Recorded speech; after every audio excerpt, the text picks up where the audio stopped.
আজকে তোমাদের সাথে শেয়ার করব মোস্ট রিকোয়েস্টেড ভিডিও। একটা দাদা আমাদের রিকোয়েস্ট করেছে প্রত্যেকটা ভিডিওতে এসে যে রেল লাইনের ওপারটা পুরো ভাঙা পড়বে, তো তোমাদের ভিডিওর মাধ্যমে আমাকে একটু দেখাও, কারণ এগুলো আর পরে দেখা যাবে না। আমরা বিদেশ থেকে গিয়ে হয়তো কিছুই দেখতে পাবো না, তার জন্যই আজকের এই ভিডিওটা। হ্যালো এভরিওয়ান, আসসালামু আলাইকুম, আমি রেশমা। কেমন আছো সবাই? আশা করছি সবাই ভালো আছো।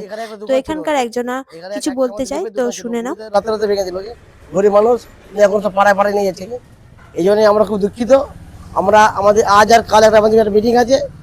আমি যতদিন থাকবে আমরা থাকবো, থেকে একটা ব্যান্ডেলে আমার পান্ডটা চিঠি দিয়েছি।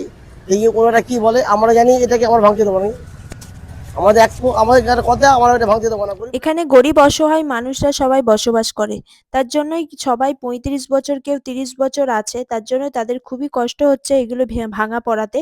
কিন্তু এটা রেলের জায়গা, ভাঙা তো পড়তোই একদিন, সবাই এটা জানে, তার সত্ত্বেও কিন্তু কষ্ট পাচ্ছে, যেহেতু অনেক দিন আছে তার জন্য। তো চলো এখানকার কিছু মানুষের বক্তব্য তোমাদের সাথে শেয়ার করব। কি করবে এইসব বাচ্চাগুলোকে নিয়ে?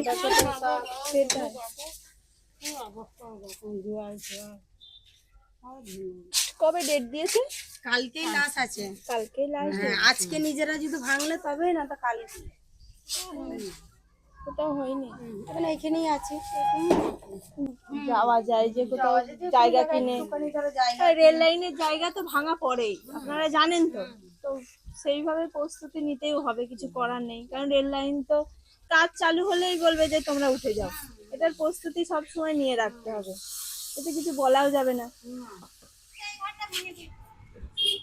এই ঘরটা ভেঙে দিয়েছে? ভেঙে ওরা দিয়েছে না আপনারা নিজেরাই ভেঙেছেন? কি করবে ভয়ে?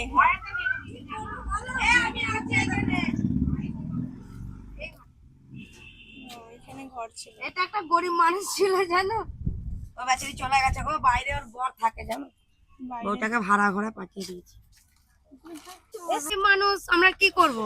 আমরা এখান থেকে এবার এখন কোথায় যাব? দেখো, আমরা দিদি যেটুকু পাই সেটুকু খাই। হ্যাঁ, যেটুকু আমাদের স্বামীরা আনে সেইটুকুই আমাদের সংসার চলে। হ্যাঁ, এবার মিনিমাম কি জানো তো, এবার এবার জায়গা কিনবো আস্তে আস্তে, আমাদেরকে তো একটা টাইম দিতে হবে না। এবার কদিন আগে টাইম দিয়েছিল, মানে একবার দিয়েছিল। এবার তোমার বছর ধরে আছে, এবার আমরা ভাবলাম যে এখানে ভাঙবে না, বুঝলেন তো। বছর ধরে আছে বলে মনে করছে যে এমনি বলে। হ্যাঁ, এবার ভাঙবে না এরকমই বলে, এবার ভাঙবে না। এবার আমরা এবার ভেবেছি যে যাক, ভাঙছে না যখন, আমাদের সাহারা তো আছে। আমার মাদের যখন তোমার 19-20 বছর বয়স, তখন থেকে আমার মারা আছে। তাহলে কত বছর আছে তো আমার মারা? মিনিমাম অনেক বছর আছে। তার ছেলে পুলে